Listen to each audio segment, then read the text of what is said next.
Do you guys ever wonder why Cinderace does so much damage to you? Did you guys ever realize that this Pokemon hasn't been nerfed and or buffed in a very long time? Do you know how strong Cinderace is right now?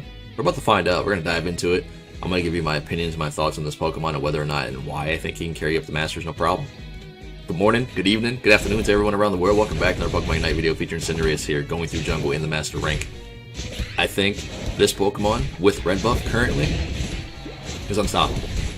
Especially in the right hands, you are a monster with Cinderace. Just overall.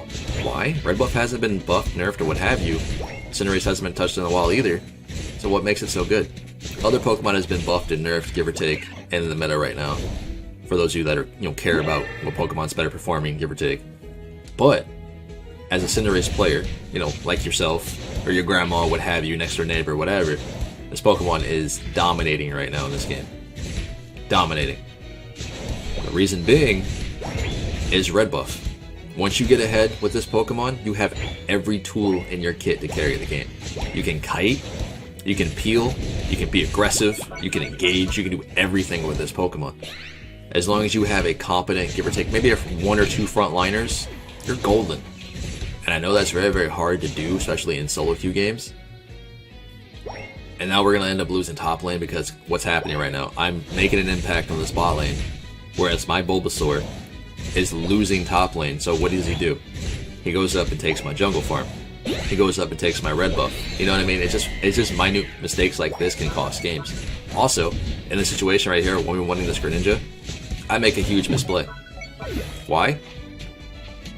He kills me, which I knew, I knew he'd be able to if he had Focus Band. But the thing is, you don't know what items enemy Pokemon have until it's too late, until they activate. So now that I know he has Focus Band, I can capitalize on that. But beforehand, I didn't know. Generally speaking, in that 1v1, if I had known he doesn't have Focus Band, I would not sit here and try to duel him because he would, generally speaking, beat me if he's a good Greninja.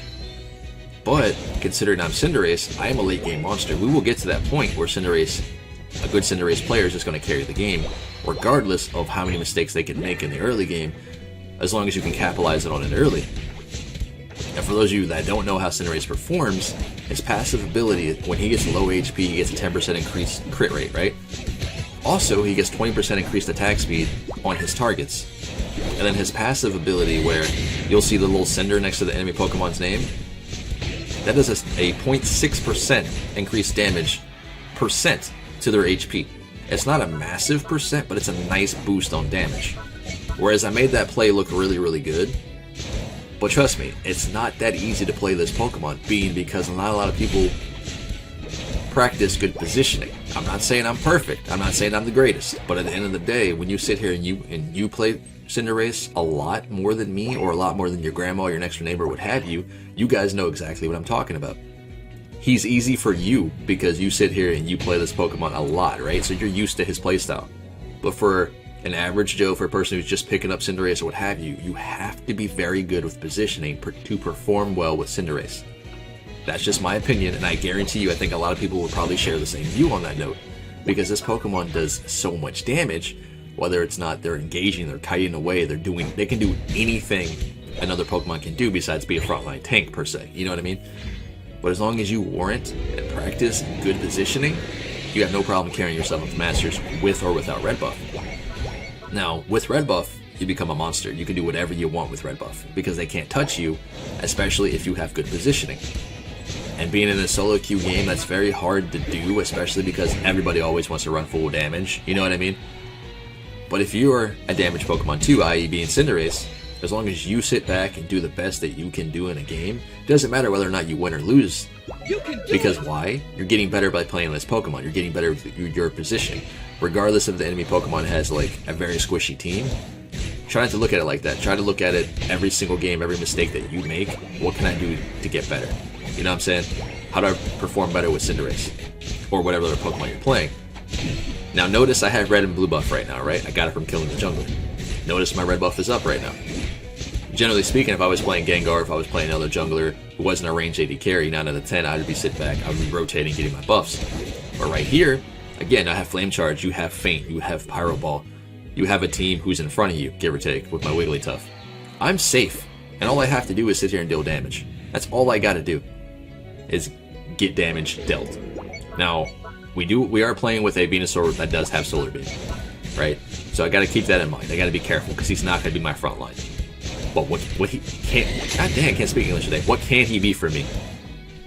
He can be a body, meaning the enemy Pokemon are gonna focus whoever they can, they can touch, right? Play behind your Venusaur. Just whether or not he's a tank or frontline, whatever, doesn't matter. As long as they're not dealing damage to you, and you're dealing damage to them, what's happening? You're doing good positioning. Now, in this situation here, we need to go back because there is a Greninja behind our team, and I'm trying to get Wigglytuff to also capitalize on that as well, hence why I'm trying to hit the shield button and go back, and which they do. They turn around, they kill the Greninja, and we get the experience for that as well. But at the same time, me being in bot lane for so long down here, note what your other teammates are doing. Blastoise has been in top lane for a very long time. Whether or not he's been scoring, you know what I mean? You saw what I saw. Wigglytuff is also about to capitalize on that level up. I want you to be aggressive, but at the same time I want you to be greedy, but be mindful. Because Wigglytuff was one core fish away from leveling up. Just let her have the core fish. You know what I mean? Don't be a huge jerk and try to take everything from your teammates, because that's how sometimes you can put yourself in a bad situation. Now again, we are in trouble per se, as what the scoreboard likes to say. But again, we're playing Cinderace. We have a Greninja on our team. We have a competent Wigglytuff. I'm not worried about it. This Sylveon can't deal damage. She doesn't do damage right now because she is in a bad situation. Meaning, as soon as you pop your double team on Greninja, Sylveon is gonna what? She's gonna focus whatever one auto locks onto it, and 9 out of 10 it's gonna be the wrong Greninja. Therefore, she can't cancel her animation. She's in a bad situation to deal damage there. Sadly enough, I thought we'd be in a good spot to capitalize on that, but he Unite moved from bot lane all the way up to where I was at and killed me. We see a Venusaur sitting in this bush. This could be you. This could be you making this mistake. What happened? Your Unite move is like a football field away. You're playing Solar Beam. Why the heck are you here in this bush? You can Unite move from a mile away to try to steal that. But instead you also run in there afterwards and pop a Solar Beam. I'm not attacking the Venusaur player, I'm attacking the play that was made. Keep this in mind. Like I said, every mistake that you make or you see that it's made in your games, be careful. Because a lot of people like to say, oh wow, you suck, or oh wow, you're bad because you made that mistake. No, it's not like that. Why? Because you're human. Every single game that you play, you also make those mistakes. Whether it's in life, Pokemon Unite, any other game you're playing, every mistake that you make, try not to repeat it. Just because when you repeat that mistake, you learn nothing. You see what I'm saying? It's kind of like the definition of insanity, right? At the end of the day.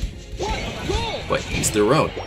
I still think this Pokemon right here, once you pick up good positioning, this Pokemon, once you get comfortable playing Cinderace, you will carry yourself to Masters with no problem, with very little front line in front of you. As long as you sit back, do what you're supposed to do as the carry, and carry the game with good positioning.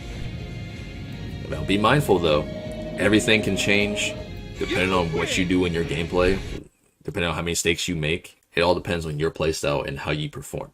Don't blame it on your teammates. You know what I mean? Be careful about that. But anyway, this has been Pawse Plays.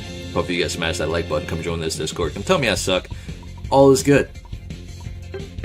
Keep a lookout for brand new Diamond and Pearl, Brilliant Diamond and Pearl walkthroughs, Let's Plays, whatever you want to call it. Got Rune King coming up here soon, League of Legends. I have Rune Terror coming up here soon. I can't wait till you guys see all the really, really cool thumbnail arts for these. I'm very excited. But hey, I'll catch you guys in the very next video. Stay tuned. I'm head out.